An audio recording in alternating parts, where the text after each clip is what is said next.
professional organization, what certifications an individual might have, how old they are, where they live, right? What I'm really talking about is, can you segment them by behavior? Can you look at how often they visit your website? Can you look at how often they engage with your programs? Can you look at, sort of what programs and what types of programs they offer? And when you start to be able to segment by behavior, you can do a better job personalizing the website experience. Not everyone with the same demographics wants the same outcomes, right? And so looking at that behavior and being able to categorize folks allows you to do that. So if you know somebody has taken a series of courses that are in sort of, one part of your curriculum, that there might be other things that people who have taken those courses take next, and you can start to do recommendations, and it helps you offer the right programs to the right member at the right time. Again, it creates the sense of them, they feel like they're being understood, and the offers that you're making are very relevant.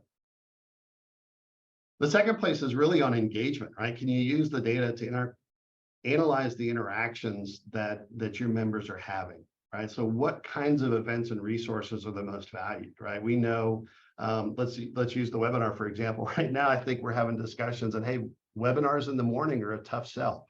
And so now we know, that kind of information, and we can say, hey, if we do this again, maybe we want to look at lunchtime or afternoon. It's a simple example, but you can do those kinds of things on your offerings. You can look and say, hey, am I providing it in the right format? Am I providing it at the right time?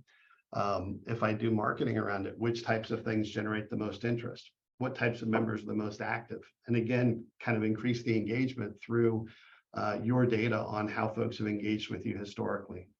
And then identify dissatisfiers is sort of the third piece here on member engagement. So maybe onboarding is really tough. Folks don't get any sort of information on how to navigate the website, or it's difficult for them to set up their username and password so they can log in.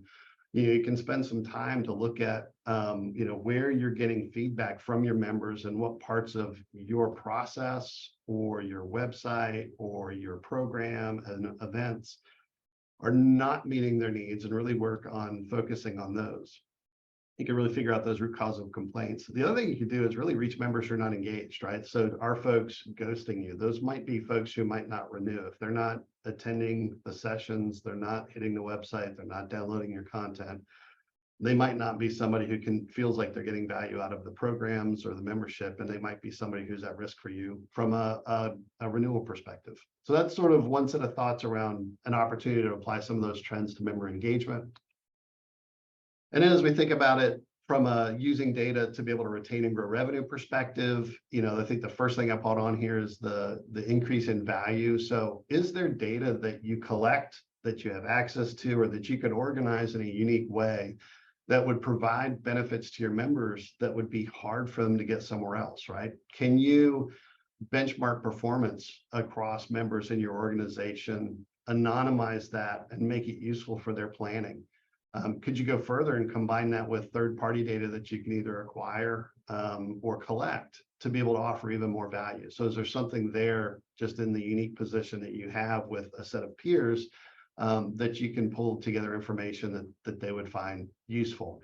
And then I think on top of that, it's how easy is it for them to use and interact with? So are there things that you can do to make it easily available and compelling for them? Selling products, right? Are there items that you have in, education or other sorts of extensions to your association that make sense to cross-sell as an opportunity? You can also look and say, hey, what are people searching on that they can't find? Maybe there's a product set that we have missing. Are folks looking for certain types of education? Are they looking for certain types of networking events? And there's no result that they're finding on our website. Those searches are gold. They kind of help you figure out and plan, future content. And then the last on this, but certainly not the least, is can you stem attrition, right? Can you use the data to eliminate issues that your members have with your organization?